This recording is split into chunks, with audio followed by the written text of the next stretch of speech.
সারোয়ার তুষার, ওই যে দ্বিচারিতার একটা জিনিস মনে পড়লো বিএনপির ওই আন্দোলনটা প্রথমত ছিল ইশরাক ওখানে ইশরাক কে প্রথমত ইশরাক হচ্ছে যিনি বিরোধী দলের পতন ঘটাতে চান। বিরোধী দলের পতন ঘটায় কি আপনি সরকার বানাবেন?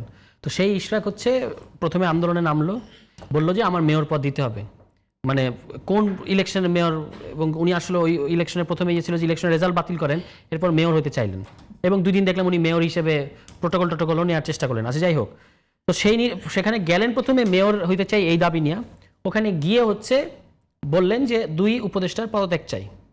এক উপদেষ্টা হচ্ছে নিরাপত্তা উপদেষ্টা, আর এক হলো স্থানীয় সরকার উপদেষ্টা। পরে দেখা গেল এই নিরাপত্তা উপদেষ্টাই, মানে পরবর্তীতে এখন তো এই গুঞ্জন আছে যে পুরো আন্দোলনের উপর সেটআপটাই ছিল আসলে একটা দামি আন্দোলন। কেন? কারণ এই যে নিরাপত্তা উপদেষ্টা পদত্যাগ, ওই যে তারা যে গিয়ে যমুনার সামনে বসলো,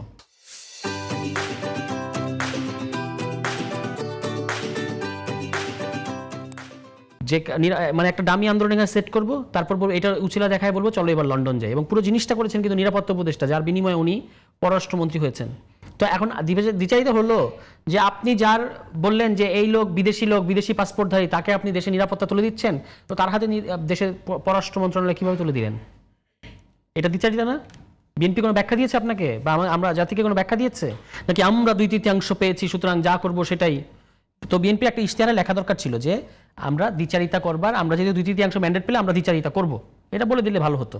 আচ্ছা, ইউনূস 2 হাতে টাকা ছড়িয়েছে, 2 কোটি টাকা না কয় কোটি টাকা ইয়ের জন্য দিছে বদিউল আলম মজুমদারকে সিএসআর ফান্ড থেকে। আপনি কি দেখবেন যে ওখানে মিসহ্যাপ আছে কিনা, দুর্নীতি আছে কিনা, উনি কি এই টাকাটা কাজে ব্যবহার করছেন? এই গণভোটের আপনি প্রথমে যখন সরকার নামলো গণভোটের প্রচারণায় বলা শুরু করলেন সরকার এখানে একটা পার্টি হতে পারবে না, তখন তো সরকার আর অন্য কাউকে না দিয়ে উপায় কি? আচ্ছা, সেটা খুব মহাভারত অশুদ্ধ হয়ে গেছে। 2 কোটি টাকা কেন দিল গণভোট এমনি হাওয়ায় হয়ে যাবে। কিন্তু আপনি যে ভাই ফ্যামিলি কার্ডের জন্য বিলবোর্ড টাঙানোর জন্য 412 কোটি টাকা খরচ করতেছেন, এই 412 কোটি টাকায় 2500 কোটি টাকা ফ্যামিলি, একটা ফ্যামিলিকে দিলে কয় ফ্যামিলিকে দেওয়া যেত জানেন? 16 লাখ ফ্যামিলিকে এই 1 মাসের ইয়ে দেওয়া যেত। এই যে তারা ফ্যামিলি কার্ডটা দিচ্ছে না, এই ফ্যামিলি কার্ড আর কৃষক কার্ডের প্রচারণা করবে, বিলবোর্ড টাঙাবে, এই জন্য 412 কোটি টাকার বাজেট।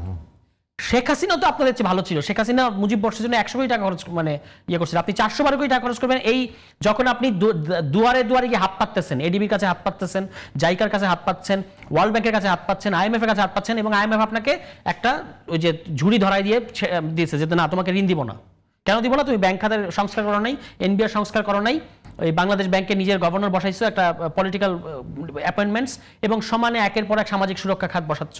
এই সমস্ত কারণে আপনি ঋণ পাচ্ছেন না, এখন কঠিন শর্তে ঋণ নিতে হচ্ছে। আজকে পত্রিকার নিউজ, $1.6 বিলিয়ন ঋণ নিতে হবে, যেটা খুবই কঠিন শর্ত এবং খুব কম সময় থাকে, গ্রেস পিরিয়ড থাকে না, সুদের হার থাকে উচ্চ। সে ধরনের ঋণ নিবেন, ঋণ নিয়ে আপনি ঘি খাচ্ছেন কি? জনগণের পয়সায় আপনি বিলবোর্ডের বিলাসিতা করছেন। এগুলো তো মোশাররফ ভাইয়ের চোখে পড়বে। বিলবোর্ডের কাজটা কে পাইলো? 412 কোটি টাকার বিলবোর্ড, ভাই এটা তো বিশাল কাজ না। এই কাজটা কে পাইছে ভাই? 2 কোটি টাকাটা মহা অন্যায়, কিন্তু 412 কোটি ঠিক আছে। 412 কোটি টাকার কাজটা কে পাইছে?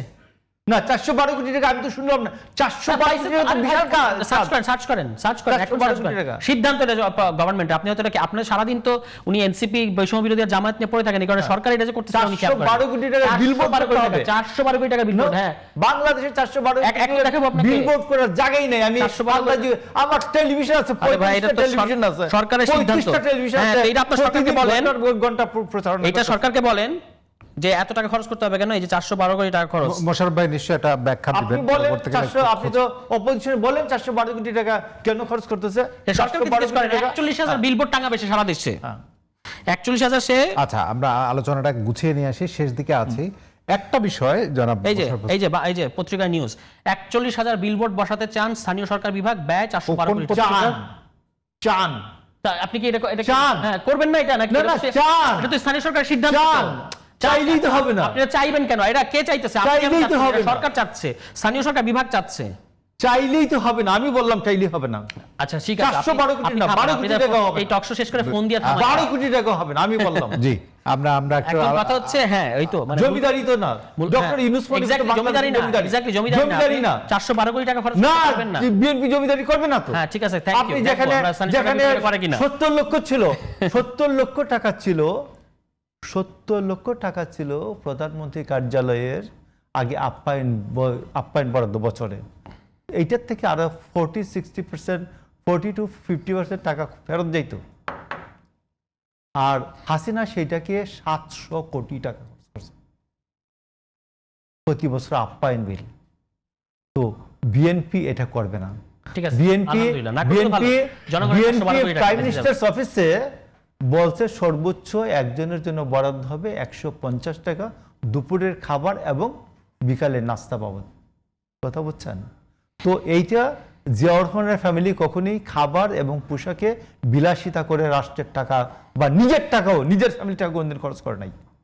জি, তো এইগুলো আমরা আলোচনা এটা ভাই আমি যেটা বলছি জি। এটা এক সপ্তাহ আগের নিউজ, এখন পর্যন্ত এটা সরকারের তরফ আলোচনা থেকে আছে, আলোচনা কোনো আছে। রিজয়েন্ডার আসছে যে না আমরা এটা করতেছি। আমি আপনাকে বললাম, আমি সরকারি দলের একজন সাপোর্টার হিসেবে আমি 412 কোটি টাকা কেন 12 কোটি টাকার বিলবোর্ড খরচ করতে আমি নিষেধ করব। এটার বিরুদ্ধে আন্দোলন করবে। তাহলে খুব জোরালো ভাবে মোশাররফ ভাই বললেন। আমি বললাম তো, আমি বললাম যে হোক প্রধান, এরকম সাপোর্টার চাই আমরা। আমরা মোশাররফ ভাইকে 12 কোটি টাকার বিলবোর্ডও খরচ করবেন না, কারণ আমার প্রতিদিন 35টা টেলিভিশন, আমার প্রতিদিন ফ্যামিলি কার্ডের পক্ষে, কৃষক কার্ডের পক্ষে, হেলথ কার্ডের পক্ষে প্রতিদিন প্রচার করতেছে। নতুন করে আমি- বিলবোর্ডের হ্যাঁ, দরকার এবং আমি এখানে 1 ঘন্টা ধরে আলোচনা করতেছি, এটা যদি করে কি বলে সরকার কিনে 1 মিনিট করে প্রতি মিনিট যদি কিনে তো কত টাকা হবে? জি, তো এটা মোশাররফ ভাই, হচ্ছে না, আমরা শেষ free তো করি। দিচ্ছে।